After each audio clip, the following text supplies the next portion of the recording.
Now, we've been talking about my timing model, but let me make this perfectly clear. The timing model is a real estate asset class timing model, which means it encompasses all facets of the real estate asset class. So it means office buildings, it means retail, it means industrial, commercial, uh, retail, and housing is certainly part of it. Now, a lot of people assume that this model just works for housing. That's my fault. This is telling us this does the whole asset class, very similar to bonds. So when the bonds top out, and we've had a great run up until like November of 2020, interest rates kept falling. When the interest rates stopped going down and the whole bond market started having problems, it meant the whole bond market. So that didn't mean just municipals or commercials and excluding governments. It meant all the bonds. And that's what we're looking at here, is that everything in the real estate asset class is at risk. Now, right now, we're looking at the fact that we're going to be having more problems in the commercial space. Let me just go to this slide so you can see. So when we're coming up this left side of the timing model, this is great fun. This is like, this is really right at 2020 when we came right out of COVID. We got that huge response from the Federal Reserve. They put $6, 7, 8 trillion in like in 12 months. What do you expect? Everything just exploded, and that was the explosion phase, and it went way up. And now we've finished. So this is not a point. This is a process. And so when we get to the process, well, things start to slow down. And then it's going to roll over here. Now, once it starts rolling over, this means the whole asset class is going to roll over and it's going to come down. This is not so much fun. A lot of fun on this side, not so much fun on this side. So let me just go to this so that you can see that. Let me go to my next slide. So we're assuming that you can see this in commercial right now, and that you're going to see it shortly in the housing very shortly. Now, here's of course what's problem when we look at properties in the commercial, and it's the office. So they were the tip of the spear, and it's getting worse. It's not getting better. It's getting worse. So right now we have almost 1 billion square feet of office space that's vacant. We have 5 to 10 office towers a month at risk for default. And of course, we're still building. So in 2020 and 2021, building a huge office tower was a great idea. Once you get it completed 3 years later, here we are in 2024, and mid-Manhattan in New York is just loaded with new buildings that are coming up. They're going to add to this glut that we have. So you can see that we had the COVID, and we had a lot of commercial delinquencies because everybody stayed home. There was just problems. There was everything. As we started to resolve, those problems came down, and something happened in 2022, and that's what we're talking about for our timing models. They all went off right in this time frame, and since then, commercial vacancies have gone up, and they're now currently they're worse than they were during COVID. This is a major problem for us. This is going to be a major problem for all of us, because I'm going to tell you. Let me see if I've got another slide here. We've got the highest office vacancy we've ever had, 19.8%. But it does not include vacant, but those honoring their leases. And a lot of the S&P and Fortune 500 companies are honoring their leases. But once those leases terminate, they're done. So there's lots and lots of vacant office space no one is using, but they're still receiving some revenue for their office leases. Once that's done, this 19.8 that we're talking about, that is going to go through the roof, and that is when just about everybody's going to be having some problems. Now, this is part of the timing model. We talk about this all the time. I typically show the residential. But here again, you can see that here in the peak number 1 came in, and that was Q3 of 2021. And that was as visible as you can possibly see.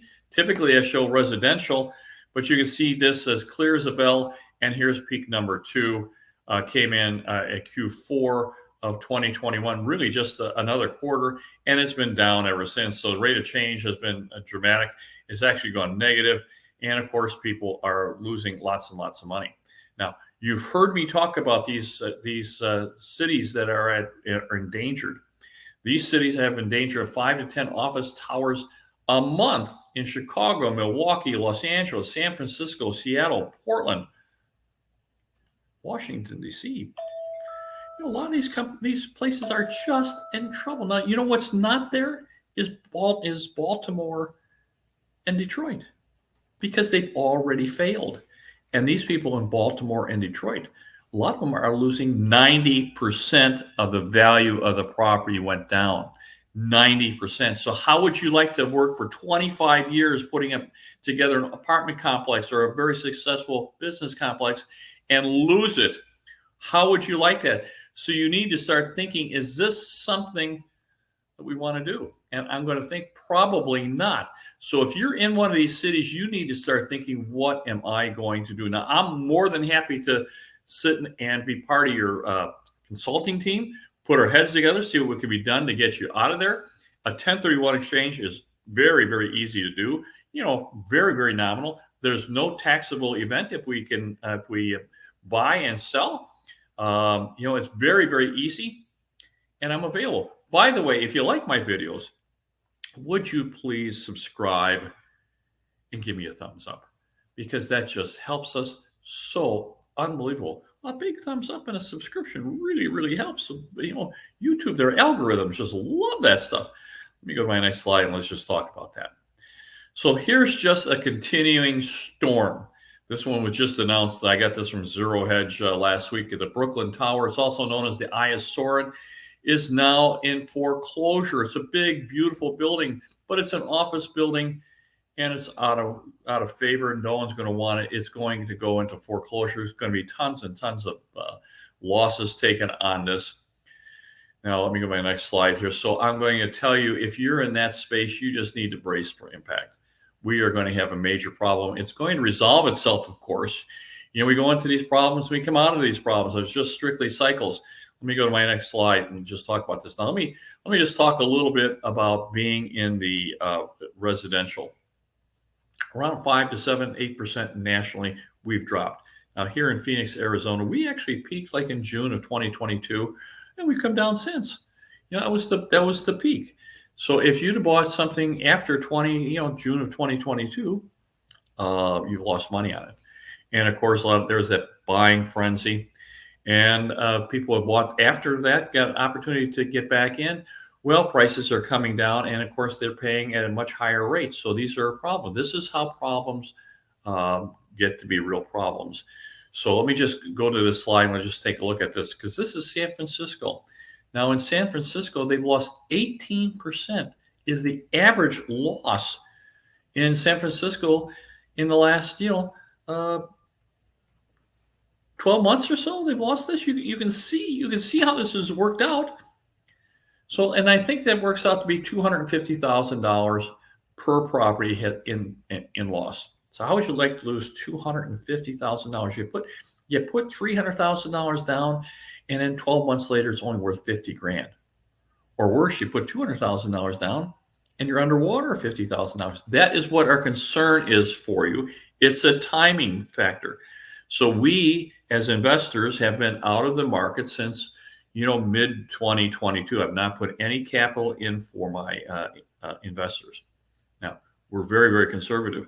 We are in the affordable housing space. We're in affordable homes, single-family homes on the very, very low end, not apartments. Single-family homes, 3-bedroom, 2-bath, 2-car garage with a yard. Now, those we're going to get a terrific opportunity to buy. They are not going to be immune. Now, here in Phoenix, we're not going to suffer as much as some places, but places like Austin, Texas, I think you're going to have a major problem. Same with Florida. Overbuilding, overexuberance. It's always the same. Oversupply. Here in Phoenix, we probably not. But these things cycle. So we're going to cycle down, and then we're going to have a terrific buying opportunity. We're just going to be able to buy everything, and that's coming. So if you need to sell now, you should sell. If you're thinking of selling, don't wait another 6 months. So we better get it done right now. Get it sold. But if you're going to buy and it's a discretionary buy, like investments, call us. I'll give you my number at the end of the video. You can call us, and we're more than happy to consult with you and figure out what's going to be best for you, because we are going to make a fortune. We are literally going to make a fortune. Let me go to my next slide here. So I need to just reinforce this. This is Jesse Livermore, one of the biggest and greatest investors of all time. He said the big money was made in the waiting, and we just need to wait. We need to wait, because you can see here, and this is going back into the Federal Reserve electronic data system and going into the last downturn, the last cycle completion. There are those, there's a peak number 1 and peak number 2.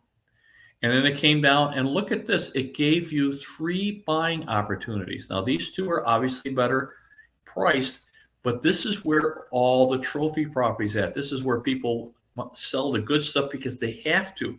These are 3 buying points. Had you bought in any one of these buying points, you would have made a fortune. Now, we come all the way through here. Again, it's not a smooth ride. It does go up and down, but it does come up. And right here, we've already had peak number 1 and peak number 2, and we're going to come crashing down on this side here. So we're somewhere over here, but we're going to get an opportunity to do these buy cycles coming very, very shortly. So we have these coming. It's going to be in residential as well. So first commercial is going to crash, then residential is going to follow with it. And we're going to get opportunities to buy very, very, very good properties. Now, I would say to you, contact us. I'd love your business.